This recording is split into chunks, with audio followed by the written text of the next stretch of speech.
হুজুর আপনারা তো এক একজন এক এক রকম মাসালা দেন, এক একজন এক এক রকম ফতুয়া দেন, আমরা জামু কই?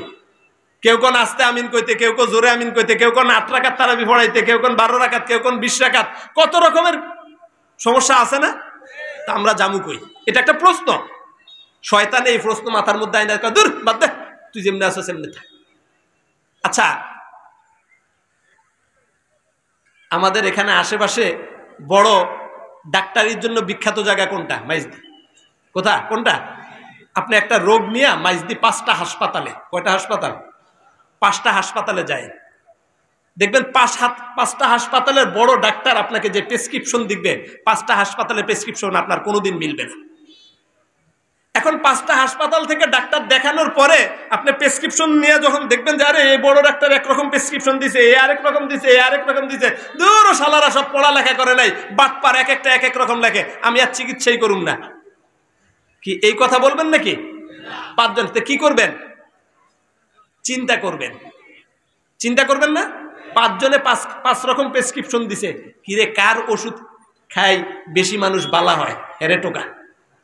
এটা করবেন না? খোঁজ খবর নিবেন, কার ওষুধ খায় বেশি মানুষ কি হয়েছে, রোগ ভালো হয়েছে, কার অভিজ্ঞতা বেশি, কার ডাক্তারের বেশি, ডাক্তারের অভিজ্ঞতা বেশি, কার উপর আপনার আস্থা হয়, আপনি এটা খুঁজবেন না? না চিকিৎসা না করে বাড়িতে চলে আসবেন, আমি খুঁজবো কার উপর আমার আস্থা হয়। ঠিক ওলামা একরাম আমরা আছি, আমরা ওলামা একরামের মধ্যে কে সঠিক কে ভুল এটা তো আরেকজন আলেম ধরতে পারবে, সঠিক আর ভুল ধরার ক্ষমতা তো আপনাদের নাই, আছে নাকি? আপনাদের নাই। তো আপনারা ওলামা ইকরামকে মানবেন কেমনে? আপনারা ওলামা ইকরামের আমল দেখেন, কার নামাজ দেখলে আল্লাহর কথা মনে হয়, কার চাল চলন দেখলে আল্লাহর কথা মনে হয়, কার উঠা বসা দেখলে আল্লাহর কথা মনে হয়, কার চলন বলন দেখলে আল্লাহর কথা মনে হয়, কাকে দেখলে আল্লাহর কথা স্মরণ হয়, এরকম ব্যক্তিকে বাইছে নেন। হুজুর তো বহুত আছে, মসজিদে ওয়াজ করে যায়, বাইরে যায়, নিজে সুদের কাম করে, এরকম হুজুরও তো আছে, নাই? আছে। সাধারণত সারাদিন মানুষের লেনদেনের কথা ভালো করে, নিজে একজনের তো 5,000 টাকা নিলে আর 13 মাসও এই মেয়াদে এই টাকা উদ্ধার করুন যায় না, লেনদেনের খোঁজ খবর নাই, এরকম হুজুর নাই সমাজে? নাই? তো এ তো আপনি দেখলেই বুঝেন এটা বাটপা, এটা কি বাটপা। তো এর অনুসরণ কি আপনি করবেন নাকি? কি দেখবেন? তার চলাফেরা, উঠা বসা, লেনদেন, সামাজিকতা সবকিছু ঠিক আছে কিনা। যেই লোকটা নিজের মধ্যে আগে নিজের ইলমকে ফিট করতে পারছে, আল্লাহর ভয় ঢুকাইতে পারছে, ইনশাআল্লাহ এই লোকটা যেহেতু আল্লাহকে ভয় করে, এই লোকটা আমাকে আল্লাহর ব্যাপারে কি দিবে না, ধোঁকা দিবে না। তো ডাক্তার 5 জন 5 রকম প্রেসক্রিপশন লিখলে আমরা যেরকম ডাক্তার ফালায় রেখা চলে যায় না, আবার এই কথাও কইলে ডাক্তার এটা বাদ, ডাক্তারের থেকে আমরা কম বুঝিনি, 10 বছর ধরে ওষুধ খাইতে আসি, এবার অপারেশন আমি করব, এই কথা বলেন নাকি? এই কথা বলেন না। কিন্তু দ্বীনের বিষয় যখন আসে, শরীয়তের বিষয় যখন আসে, তখন আমাদের কথাটা কি হয়? আমাদের অনেক রাজনৈতিক ব্যক্তিরা যখন হুজুররা দ্বীনের বিষয় শোনায়, তখন ফতুয়া দিতে আইছে। কি দিতে আইছে? ফতুয়া দিতে আইছি। আমরা কি দ্বীন কম বুঝি নাকি? আমরা কি কোরআন হাদিস না পড়ি নাকি? আমরাও তো 70 রাকাত তাহাজ্জুদ পড়ি, এরকম নেতা নাই?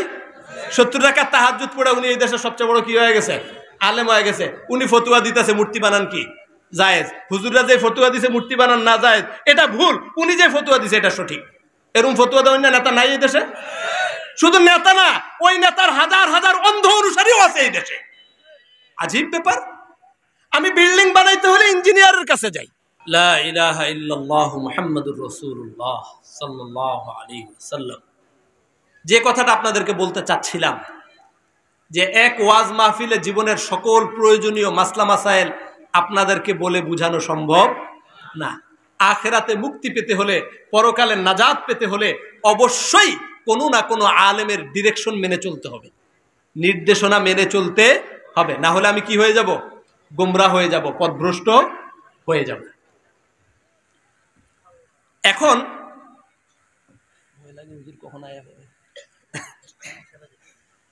জান্নাতে যেতে হলে যে 2টা জিনিসের কথা কোরআনে কারীমের মধ্যে বলছে, 1 নম্বরে ছিল ঈমান, 2 নম্বরে ছিল আমল। ঈমান মানে বিশ্বাস, ঈমান মানে কি? বিশ্বাস। আমল মানে কর্ম, আমল মানে আমার বিশ্বাসকেও ঠিক করতে হবে, আমার কর্মকেও কি করতে হবে? ঠিক করতে হবে। যদি আমার বিশ্বাসের মধ্যে ভুল থাকে, তাহলে জান্নাতে যাওয়ার কোনো সম্ভাবনা আমার নাই। কথা বুঝেন? যদি আমার বিশ্বাসের মধ্যে ভুল থাকে জান্নাতে যাওয়ার কোনো সম্ভাবনা আমার নাই। ইহুদিরা খ্রিস্টানরাও আল্লাহ তাআলাকে আল্লাহ বইলা মানে, লগে একটু আকাম করে। আকাম এটা কি? এটা হইল আল্লাহ তাআলার সাথে হযরত ঈসা আলাইহিস সালামরে আল্লাহর সন্তান মানে খ্রিস্টানরা ঈসা আলাইহিস সালামরে কি বলে? আল্লাহর সন্তান বলে। ইহুদিরা হযরত ওজাইর আলাইহিস সালামকে আল্লাহর সন্তান বলে। নবীরে বেশি সম্মান করে। কি করে? বেশি সম্মান করে খোদার পুত্র বানায় ফেলাইছে, আল্লাহ বানায় ফেলাইছে। বিশ্বাস কি আর ঠিক আছে? ঠিক আছে? বেশি সম্মান করতে গেছে, এটা হলো বিশ্বাস নষ্ট হয়ে গেছে। বিশ্বাসের মধ্যে যদি গন্ডগোল লাগে তাহলে আমার জান্নাতে যাওয়ার কোনো সম্ভাবনা। আমি যদি হাজি সাহেব, পাজি সাহেব, যা কাজী সাহেব যা কিছু হই, সেজদা দিতে দিতে কপালের মধ্যে একবারে এত বড় তিলকও যদি আমি ফালাই দিই, আমার বিশ্বাস যদি নষ্ট হয় আমার জান্নাতে যাওয়ার কোনো সম্ভাবনা নাই। আর যদি আমার আমলের মধ্যে সমস্যা হয়, কর্মের মধ্যে যদি সমস্যা হয়, তাহলে আমার সামনে দুই পথ। আমি হয় তওবা করে তিল্লা করে আল্লাহর কাছে যদি আমি মাফ চাই, আল্লাহ ইচ্ছা করলে আমাকে মাফ করে দিতে পারেন। আল্লাহ ইচ্ছা করলে আমাকে কি করে দিতে পারেন? আল্লাহ যদি আমাকে মাফ করে দেন, ইনশাআল্লাহ আমি জান্নাতে যেতে পারবো বিনা হিসাবে। আর আমি যদি তওবা তিল্লা নাও করি, আল্লাহ যদি মাফ নাও করেন, তাহলে এই আমলের ত্রুটির কারণে একটি নির্দিষ্ট সময় জাহান্নামে জ্বলার পরেও ওই ঈমান এবং বিশ্বাস ঠিক থাকার কারণে আমি একদিন না একদিন জান্নাতে যাব ইনশাআল্লাহ। এখন আমরা তো বিনা হিসাবে জান্নাতে যেতে চাই। যেহেতু আমরা বিনা হিসাবে জান্নাতে যেতে চাই, আমাদের বিশ্বাসও 100% পারফেক্ট হতে হবে, আমলও 100% পারফেক্ট হতে হবে। রাজি আছেন? ঈমানকে শুদ্ধ করতে রাজি আছেন? আমি যে বিষয়টা নিয়ে আলোচনা করি, আমাদের সমাজে যেগুলো অসুবিধা আমি এগুলো নিয়ে আলোচনা করি। যারা আপনারা আমার দেখেন, আমার মাঝে মাঝে আমার আলোচনা শুনেন, সামাজিক যেই বিষয়গুলোতে আমি সমস্যা দেখি সেগুলো নিয়ে আমি কি করি? আলোচনা করি। আমি ওদের এই ফজমিয়াট বাজারের পাশে একখানে বয়ান করছিলাম, পরে আপত্তি আসছে যে হুজুর আপনি বিএনপির বিরুদ্ধে কথা কইছেন। কার বিরুদ্ধে? হুজুর আগে, বড় হুজুর আগে আওয়ামী লীগের বিরুদ্ধে কথা কইতো, অহন আপনারা বিএনপির লই ছুটছেন। হ্যাঁ, আপনারা বাপফুত পাইছেন কি? আগে আওয়ামী লীগের বিরুদ্ধে কইতেন, এখন বিএনপির বিরুদ্ধে কথা কন। কান খুলে শুনেন, কেউ যদি আলেম হয়ে থাকে প্রকৃত, তার দায়িত্ব হলো উম্মতকে সঠিক কথা পৌঁছে দেওয়া। উম্মতকে সঠিক কথা পৌঁছে দেওয়া। এর উম্মত আমল করবে কি করবে না এটা উম্মতের বিষয়, এটা উনার বিষয় না। কিন্তু উনি যদি উম্মতকে সঠিক কথা না পৌঁছান, আল্লাহর কাছে উনাকে এই ব্যাপারে জবাবদিহি করতে হবে। আমি মনে করেন বড় হুজুর ইসলামী আন্দোলন করে, আমি মনে করেন কথার কথা অন্য আর একটা দল করি, আপনি এক দল করেন, উনি এক দল করে। কোন আলেম যদি দলান্ধতার কারণে, দলের কারণে, অন্য কিছুর কারণে যদি শরীয়তকে, ইসলামকে, দ্বীনকে যদি কোনো দলের বিরুদ্ধে ব্যবহার করে, কাল কিয়ামতের ময়দানে আগে আল্লাহ তার জিহ্বা কেটে দিবে। কথা বুঝেন? ইসলামী আন্দোলন তো একটা রাজনৈতিক দল, দল না? জামাত ইসলাম একটা রাজনৈতিক দল, আওয়ামী লীগ বিএনপি একটা কি রাজনৈতিক দল। এখন আমি দল করার কারণে, শুধুমাত্র দলান্ধতার কারণে, আল্লাহ যেই কথা বলেন নাই, আমার দলের সুবিধার জন্য যদি আমি এই কথা বানায় বানায় আল্লাহর পক্ষ থেকে বলি, কোরআনের নামে বলি, কাল কিয়ামতের ময়দানে আগে জাহান্নামে আমারে যাইতে হইব, আপনারে না। কথা কি বলি বুঝেন নাকি? আমি বলছি আওয়ামী লীগের বিরুদ্ধে আমি আর হুজুর কি কথা বলি, বিএনপির বিরুদ্ধে কি কথা বলি, এটা নয়। আমি হুজুর কোন কথাটা ভুল বলছে এই কথাটা ধরায় দিয়ে, হুজুর কোন কথাটা ভুল বলছে এই কথাটা কি করেন। আর এই যদি কথা সঠিক হয়ে থাকে, সেটা আমার বাপের বিরুদ্ধে গেলেও আমাকে মানতে হবে, মানতে হবে না? সেটা আমার দলের বিরুদ্ধে গেলেও আমাকে মানতে হবে। আর কথা যদি ভুল হয়ে থাকে, তাহলে সেই কথা সবসময় পরিত্যাজ্য। এখন এটা কি আমার ব্যক্তির বিরুদ্ধে গেছে, দলের বিরুদ্ধে গেছে, এলাকার বিরুদ্ধে গেছে, এই কথা যাচাই না করে আমাদেরকে যাচাই করতে হবে কথাটা সঠিক না ভুল। কি যাচাই করতে হবে? কথাটা সঠিক না ভুল। আমার উস্তাদে মুহতারাম হযরত মাওলানা ইব্রাহিম হাসান সাহেব দামাত বারকাতুহুম, হুজুরের কাছে আমি তাফসীর ইবনে কাসির পড়ছি। হুজুর আমাদেরকে ক্লাস করাইতেন মোহাম্মদপুরে। হুজুর আমাদেরকে যখন ঈমানের আয়াতগুলো পড়াইতেন, তখন বলতেন, বাবা ঈমানের আয়াতগুলো তো পড়তেছো, এই ঈমানের চালনি দিয়া যদি বাংলাদেশের মানুষকে চালা হয়, তাহলে 5-10% মানুষও টিকবো না, বেগুন ফাঁক দিয়ে পড়ি যেগুলো নিচে, সবগুলো ফাঁক দিয়ে নিচে। এর অর্থ কি? 5-10% মানুষের ঈমানও ঠিক নাই, 5-10% মানুষের ঈমানও কি নাই, 90% মানুষের ঈমানের অবস্থা ভয়াবহ। এখন ইমানের অবস্থা যদি ভয়াবহ হয়, এই ইমান নিয়ে কি জান্নাতে যাওয়া যাইব? কত হুজুর আপনার আম করে কাফের কন্যা কিনলাই। এই আমাদের দায়িত্ব হইলো ফিট ফুসি, মাথা ফুসি, গা ফুসি, যেমনে পারি আল্লাহর বান্দাকে জান্নাতের পথের দিকে আনা। কাফের বলে দূরে ঠেলে দেওয়া আমাদের দায়িত্ব না। তবে মনে রাখবেন, ইমানের সাথে সাংঘর্ষিক কোন বিষয় যদি কেউ বিশ্বাস করে, তার ইমান থাকবে না। আমি তাকে যতই আদর আপ্যায়ন করি, যতই আমি তাকে স্টেজে যাই না আমার সামনে বসাই, যদি ইমান ঠিক না থাকে জান্নাতে যাওয়ার কোনো পথ নাই। এখন আমার ইমান ছিল 7টা বিষয়কে বিশ্বাস করা। 1 নম্বরে ছিল আল্লাহকে বিশ্বাস করা, ঠিক না? আমি একটু এই বিষয়টা নিয়ে একটু আলোচনা করি। আল্লাহকে বিশ্বাস করা কাকে বলে? আমরা ইমানে মুফাসসল পড়ার পরে ইমানে মুজমালও আমরা পড়ি নাই? কি পড়ছিলেন? আমানতু বিল্লাহি কামা হুয়া বিআসমাইহি ওয়া সিফাতিহি ওয়া কাবিলতু জামিআ আহকামিহি ওয়া আরকানিহি। আল্লাহকে বিশ্বাস কাকে বলে? যে আমি আল্লাহর উপর ঈমান এনেছি, কামা হুয়া বিআসমাইহি, আল্লাহর সব নাম সহকারে, তিনি তার নাম সহকারে যেমন আমি সেরকম বিশ্বাস করি। ওয়া সিফাতিহি, আল্লাহর যত গুণবাচক নাম আছে সবগুলো সহকারে আমি আল্লাহকে বিশ্বাস করি না আমরা? আল্লাহর নাম কয়টা? 99টা। কয়টা? আল্লাহর মূল নাম হইল আল্লাহ, আর গুণবাচক নাম হইল কয়টা? 99। এখন কেউ যদি আল্লাহর একটা গুণবাচক নামকে অস্বীকার করে, তার কি ঈমান থাকবে? ঈমান থাকবে? আল্লাহর একটা গুণবাচক নাম হইল আল্লাহ রাজ্জাক, আল্লাহ রিজিক দেন। আল্লাহ কি দেন? রিজিক দেন, রিজিক দাতা আল্লাহ। এখন কেউ যদি এই প্যান্ডেলে বসে এই কথা বলে, বাইরে আমি নামাজ পড়তে রাজি, রোজা রাখতে রাজি, সবকিছু বলতে রাজি, কিন্তু আল্লাহ যে আমারে খাওয়ান, আল্লাহ যে আমাকে রিজিক দেন, এই কথা আমি বিশ্বাস করি না। কেননা আমি কাজ না করলে তো কোনোদিন আসমান ফাইটা, আমার চাল ফাইটা তো আসমান থেকে আমার জন্য খাবার আসে নাই। আইসে নাকি কোনোদিন? তো আসমান ফেটে, আমার ঘরের চাল ফেটে যেহেতু কোনোদিন আমার জন্য খাবার আসে নাই, তা আল্লাহ আমারে খাওয়াই কোন আন্দি? আমি খেতে কাম করলেই না আমার ঘরে খাওয়ান হয়, আমি রিক্সা চালাইলেই না আমার ঘরে খাওয়ান আসে, আমি ব্রিক ফিল করলেই না আমার ঘরে খাওয়ান আসে। কথা একটা যুক্তি আছে না? তো এই যুক্তি দিয়ে কেউ যদি আল্লাহর রাজ্জাক নামকে অস্বীকার করে, ঈমান থাকবো? থাকবো ঈমান? সব ঠিক, শুধু এটা অস্বীকার করছে। এটা যদি বুঝা থাকেন, আল্লাহর একটা নাম হইল হাকিম। আল্লাহর একটা নাম কি? খুব ভালো করে বলেন, আল্লাহর একটা নাম কি? হাকিম মানে কি? বিচারক, বিধানদাতা। আমাদেরকে হুকুম দেওয়ার, বিধান দেওয়ার, আমাদের বিচার করার, আইন দেওয়ার একমাত্র ক্ষমতা কার? আল্লাহর। এখন দেখেন আমাদের ইমানটা কোনখান দিয়ে চালুনির ফাঁক দিয়ে পড়া যায়, এটা আপনি করে দেখাই। আমাদের এই দেশের সবচেয়ে বড় 2টা দলের নাম হলো আওয়ামী লীগ আর বিএনপি, ঠিক না? আওয়ামী লীগ এবং বিএনপি, এই 2টা দলের রাজনীতিক কিছু থিম আছে, মূলনীতি আছে নাকি? তারা কি কোনোদিন বলে আমরা আল্লাহর আইন প্রতিষ্ঠা করার জন্য রাজনীতি করি? এই কথা তারা কোনোদিন বলে? কি বলে? আমরা জনগণের শাসন প্রতিষ্ঠা করতে চাই। কি বলে? এ কথা বলে না? বিএনপির দেখবেন একটা স্লোগান আছে, জনগণেই সকল ক্ষমতার উৎস। এই এটা সত্য না মিথ্যা? জনগণেই সকল ক্ষমতার উৎস। বেগম খালেদা জিয়ার নামে, জিয়াউর রহমানের নামে এই ধরনের স্লোগান কি প্রচার করা হয় না এই দেশে? ভালো করে বুঝেন, আমি ইসলামী আন্দোলন করি, জামাত করি বা অন্য দল করি দেখে এই কথা বলতেছি না। এই কথাটা একটা কুফরি কথা, এই কথাটা একটা কুফরি কথা, এই কথাটা একটা কুফরি কথা। কেউ যদি জেনে বুঝে বিশ্বাস করে এই কথা প্রচার করে, তার ঈমান থাকবে না, সে এবার যত বড় ব্যক্তি হোক। সকল ক্ষমতার উৎস কি জনগণ না আল্লাহ?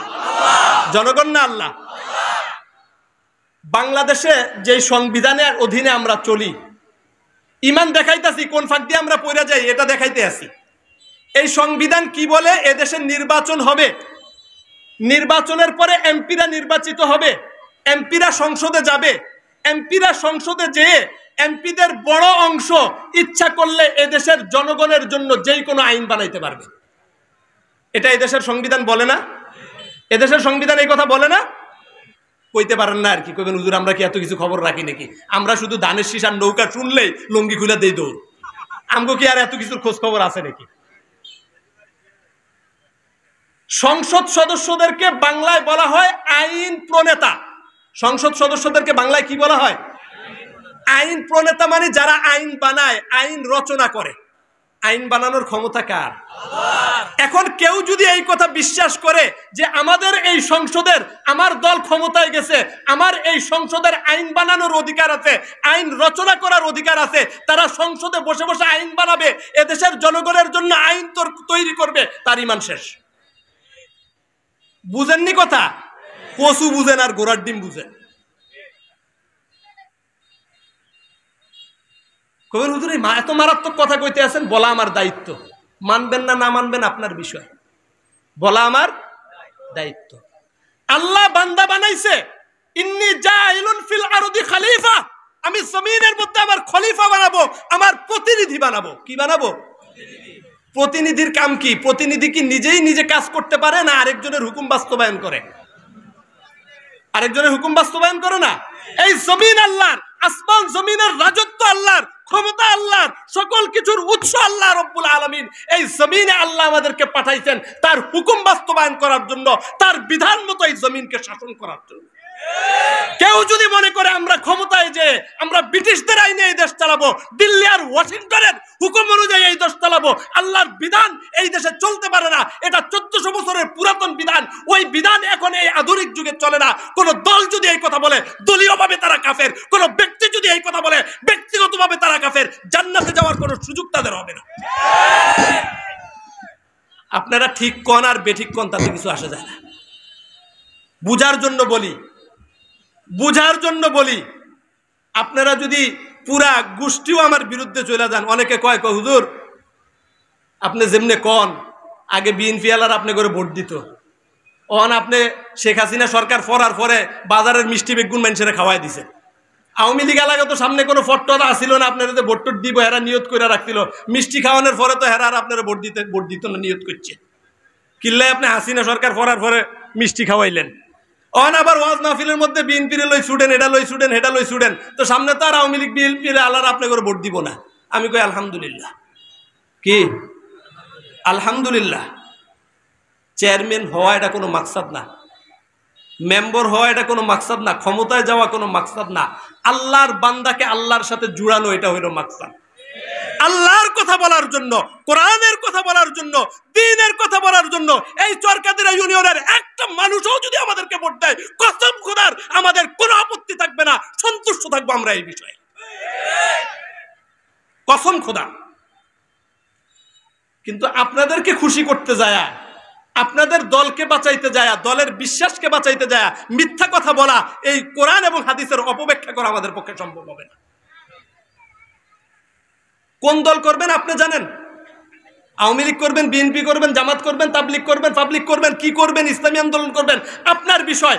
দল করার আগে একটা কথা, একটা ওয়াদা আপনার দল থেকে নিতে হবে যে বান্দার আইন করার কোনো ক্ষমতা নাই, আমি যেই দল করি এই দলের প্রধান আমাকে এই অঙ্গীকার দিতে হবে, দলের নিয়ম নীতির মধ্যে, দলের মূলনীতির মধ্যে এই কথা লেখা থাকতে হবে যে আমরা আইন এবং বিধান তৈরি করার কোনো ক্ষমতা রাখি না, আমরা যদি ক্ষমতায় যাই আল্লাহর খলিফা হিসাবে এই জমিনের মধ্যে আমরা আল্লাহর হুকুমকে বাস্তবায়িত করব। এই ওয়াদা যদি আওয়ামী লীগ আমাকে দিতে পারে আমি নৌকায় ভোট দিব, এই ওয়াদা যদি বিএনপি আমাকে দিতে পারে আমি ধানের শীষে ভোট দিব, এই ওয়াদা যদি জামাত আমাকে দিতে পারে দাড়িপাল্লায় ভোট দিব, এই ওয়াদা যদি ইসলামী আন্দোলন আমাকে দিতে পারে হাত পাখায় ভোট দিব। যেই দল আমাকে এই ওয়াদা দিতে পারবে, যেই জমিন আল্লাহর বিধানকে পালন করবে, আল্লাহর খলিফা হিসেবে দায়িত্ব পালন করবে, একজন মুসলমান হিসেবে তার সাথে আমি থাকবো। কথা বুঝেননি? আপনি যা মন চায় তা করেন, যেটা ইচ্ছা এটা করেন, কিন্তু নিজের ঈমানকে ঠিক রেখা করতে হবে। কি ঠিক রেখা করতে হবে? আমাদের দেশের দলগুলো ধর্ম নিরপেক্ষ রাজনীতি করে। কি রাজনীতি করে? ধর্ম নিরপেক্ষ রাজনীতি করে। কোন মুসলমানের জন্য ধর্ম নিরপেক্ষ হওয়ার কোনো সুযোগ নাই। আমরা তো আল্লাহ এবং তার রাসূলের পক্ষে।